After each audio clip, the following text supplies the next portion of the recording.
Assalamu alaikum wa rahmatullahi wa barakatuh, my dear brothers, sisters, and viewers of Vikra TV. Welcome to another edition of Real Talk. I'm your host Iqbal, and I hope, as I say every week, I come into your homes every week, week in, week out, to try and bring some issues probably of some interest to many of you.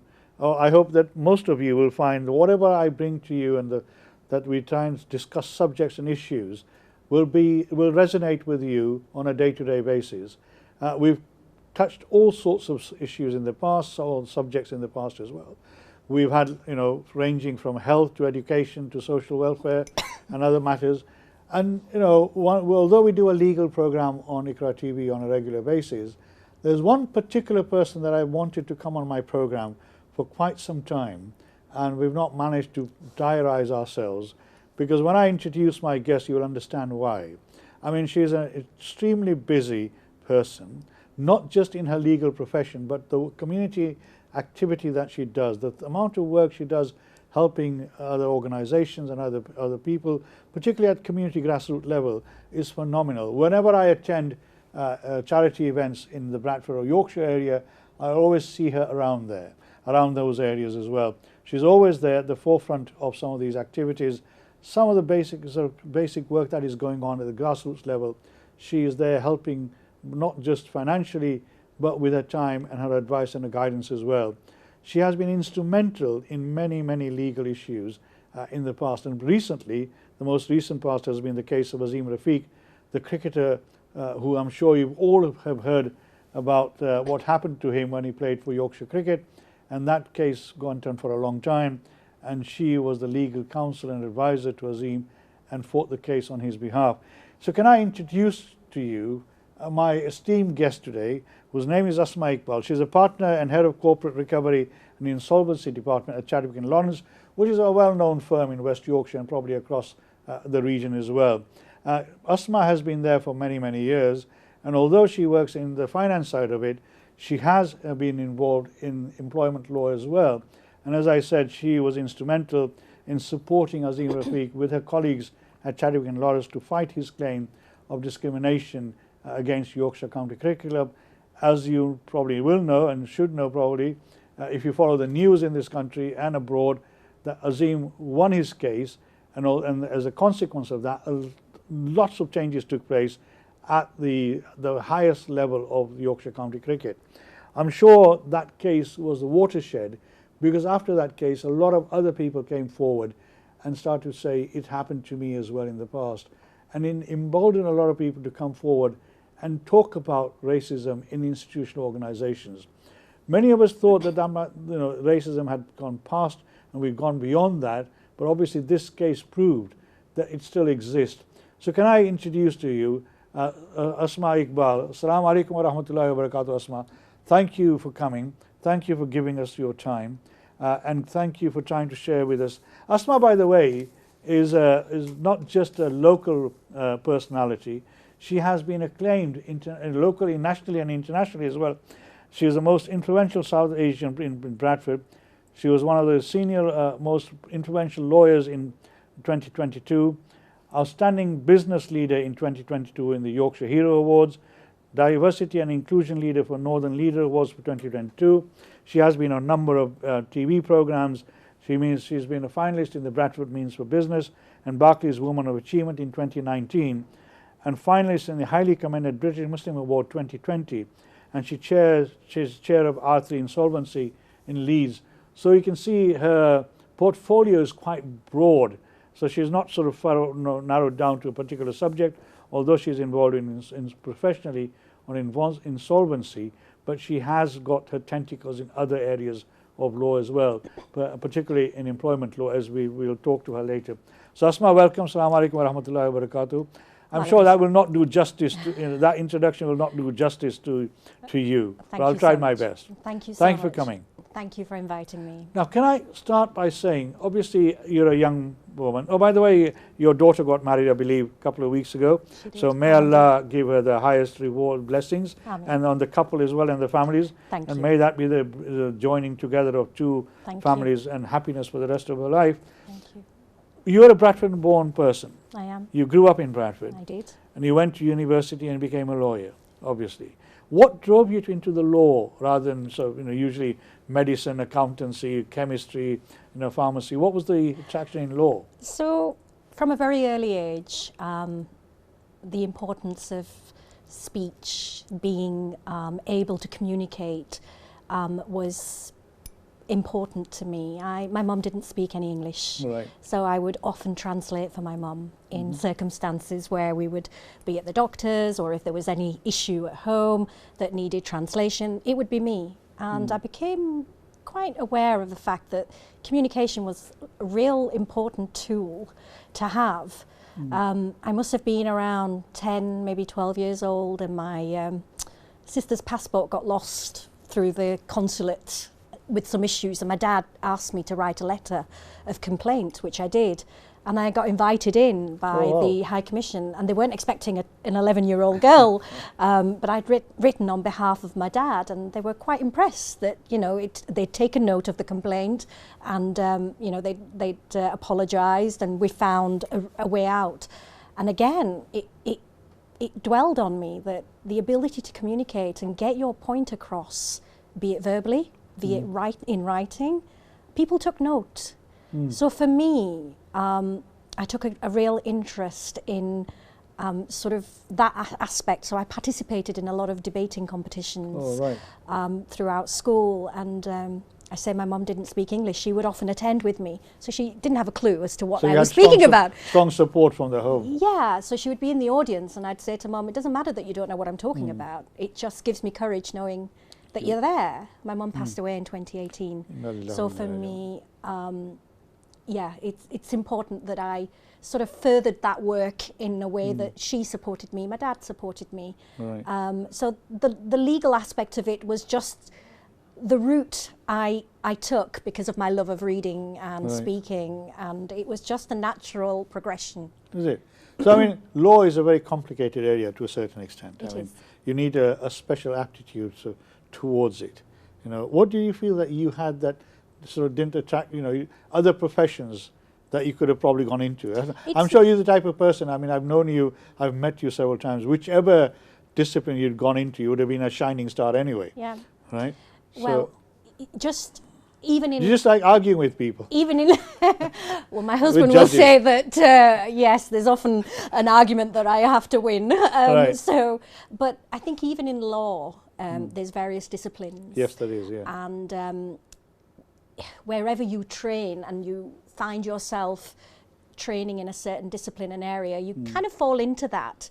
So for me, my very first opportunity was for work experience in a criminal law firm. Right. And I remember sitting there and the partner that had given me that opportunity said, something tells me you're not cut out for the criminal side of things. I'm going to make a phone call right now with a partner that I know who's in a civil law firm. I think you're probably more cut out for that world than this one. And to be honest, that shaped my future. Right. That was how I fell into civil law. Yeah, did that not, because a lot of young people of colour, they have an ambition to become something.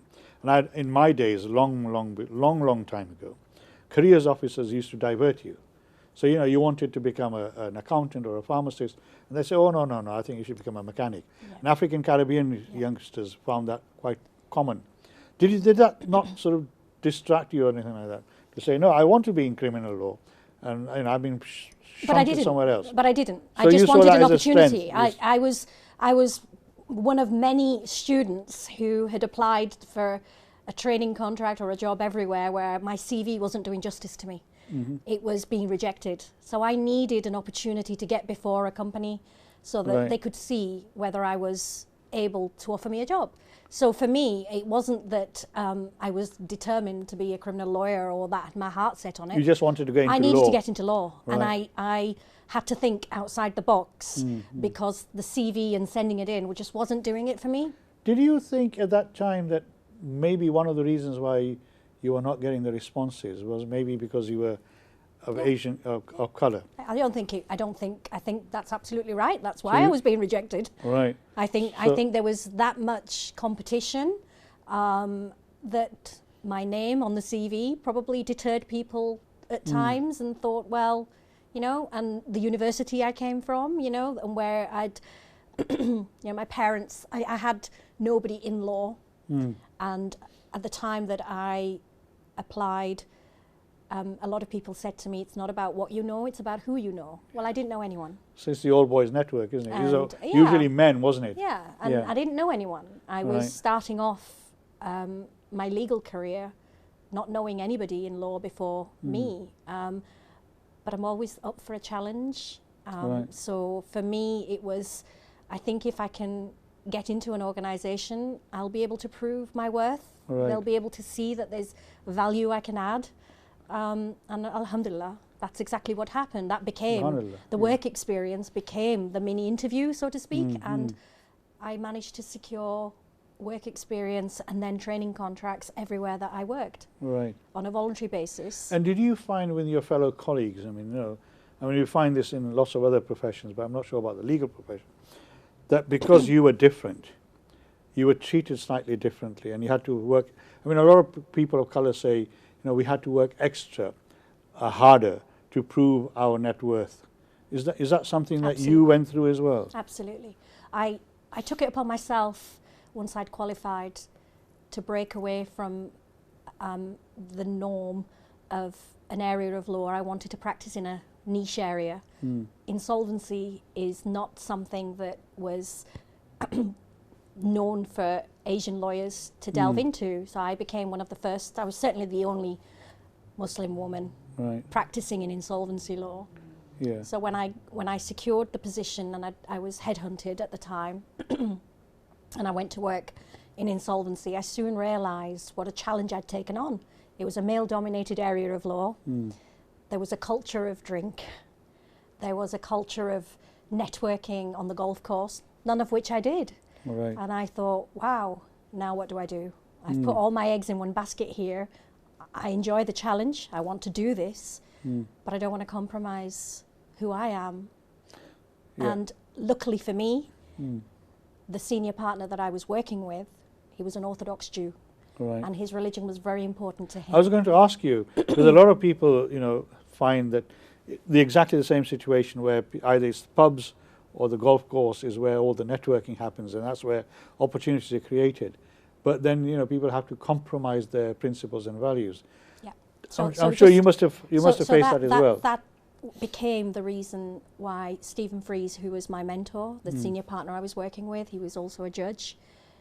He said to me, I should never ever feel I have to compromise on my beliefs. You're very lucky. And I was extremely. Even today, I give him total credit for how my career, maintaining my moral, ethical grounds in terms of who I am, my beliefs. I put that down to him because he said, you don't lose your identity along the way. People will respect you for being a good lawyer. You don't need to compromise yourself in any way or your beliefs to fit in. And I didn't. I mean, that itself is a real testament to sort of Asma's strength as a person, as well as a Muslim. And I hope it inspires other people, young people who might be watching this program, to say, you can be a good Muslim, but you don't have to compromise your Islam or your culture in order to work in many different fields. If anybody feels like asking any questions, they want to ask Asma about her history, her travel through the journey that she's travelled through, please do so. 01274, as you know, 214-299. That's the number. It appears on your screen. We're happy to hear what you might have to say and you might want to share. I mean, coming back, obviously you must have a good head for figures, to working in insolvency. I mean, that's all about money and counting and all that sort of stuff. I'm absolutely useless at that, so I won't be asking you questions around that. But in terms of family law, obviously, you do some work in family law. You have colleagues who work in family law. As our population is changing, right? I mean, for example, I've noticed that, some of these issues about people getting old, and in the tradition, the bahu comes into the house, the daughter-in-law, and she was going to look after the elderly parents. Nowadays, both husband and wife have to go out to work. Elderly parents are left on their own. What are the challenges that our community is facing in terms of family structure, in your opinion? Have you got any sort of thoughts on that idea, on that issue? The dynamics of the family structure has changed. The traditional family structure, it's changing, and it has changed. Most women want to continue with their careers. Yeah, they want to work. And the advantage we have living with a joint family is that childcare is easier. So there's no reason why that has to be compromised, because we don't have the ability for childcare. Living in a joint family has that. But you're quite right. There is then the dynamics of the elderly parents in the household that also require care and assistance. And that's part of our culture, that it works well. But I don't know about Bradford, but I know in other places that structure where the son and the daughter-in-law and the parents live in one house, that seems to be sort of falling apart at the moment. So they get married, and then they want to set up their own little enclaves of their own, and the parents are left on their own maybe sometimes, or they may have other siblings. Are you finding that as one of the issues that is emerging within our community? Because certainly that's what I'm hearing. I think now. it's a bit of both. I think there are still people where you can facilitate and accommodate that living joint arrangement. It still occurs, but there is then the issue of space. And I think if people do choose to move out, a lot of it has got to do with children growing up, wanting their own space, wanting their own, and that becomes difficult to accommodate to a degree. But in my view, I think as a community, as a society, as Muslims, we're still very much in touch with our elders, and I sit amongst people that are non-Muslims, and they take great pride in the way that we still have that connection in terms of our ability, even if we're not living together, to be united and be the carer, or to put measures in place to care. Right. I still think that we're still, as a community, better at it. Well, I think definitely we are. Even if we're not living together, yeah, so I think we are. I agree with you. I tend to agree with you. But there was some work done around loneliness in the community. And whereas in the indigenous community, loneliness is a massive issue. Yeah. That I've been, from this very basic research I've done, that's now emerging in our community as well, for some of the reasons that you mentioned. Young people want their own space, both in terms of space, in inverted commas, but also in terms of the structure and the fabric of the building that they're living in. And that is something that is challenging a lot of people. And I was just wanting to know whether you'd come across some of those issues as well in your day-to-day work.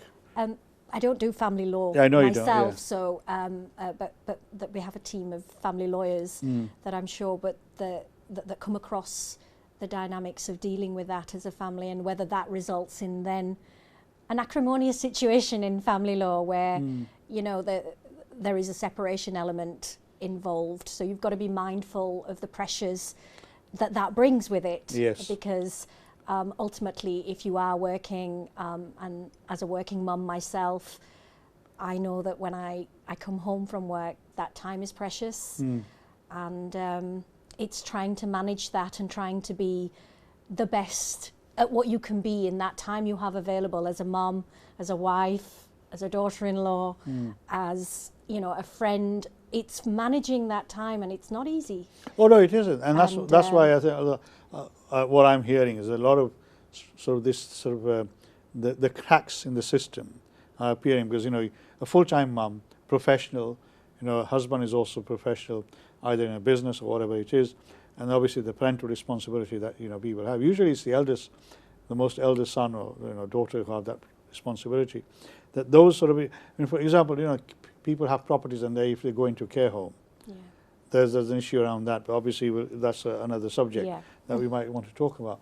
But I mean, obviously, as a lawyer who works on discrimination at the moment, do you see an increase of discrimination taking place now? Well, it's prevalent in everywhere, isn't it? We've just had the London Fire Brigade review, which has again brought it to the forefront that every institution has its issues here, and it's a case of not ignoring that. Does it exist? Doesn't it? It very much does exist, and it needs to be tackled and it needs to be dealt with. You know, there are many institutions that need work in this area. Do you, after 30, 40 years of legislation, for example, you know, do you feel that we're still not going forward, we're going backwards? Well, I go back to the Islamophobia definition. You know, what happened to that? You know, there was an independent advisor appointed, and then in June this year, we sacked him, you know, and was that not one step closer? My friend Kari Asim. That was Kari Asim, and you know, that to me that was a step in the right direction. As a lawyer, definitions matter. You know, if you're going to look into policy decisions, if you're going to look at defining what, how to tackle an issue, you start with its definition. And at the moment, we don't have a universal definition of Islamophobia. I was just going to say, because there are several iterations of different definitions. I know the government... We don't have a universal definition. Yeah, the government is trying to sort of put together one definition. In fact, I've got an email this morning with the definition that the National Muslim Police Officers have worked on. We'll come back to that. I mean, I hope you found this interesting so far. We're going to go into a break. We want to talk about discrimination and your role in the Azim Rafiq case as well, because that is very relevant at the moment, and I know the inquiry is still going on. So inshallah, you know, when we come back, we'll be talking about that particular case in particular. And as I said, Asma was instrumental in helping Azim bring that case to successful conclusion. But it also opened up a Pandora's box, because it showed that there were institutional issues in the structure of Yorkshire County Cricket Club. And that has also now opened up questions in other organisations, institutions as well. So it's quite relevant that we talk about that. Don't go away. Inshallah, we'll be soon very back. Oh, getting my tongue's twisted today in front of the lawyer. As I say, have your cup of tea, coffee or faluda. It might be too cold for that at the moment. Inshallah, we'll be back soon. Take care. Assalamu alaikum wa rahmatullahi wa barakatuh.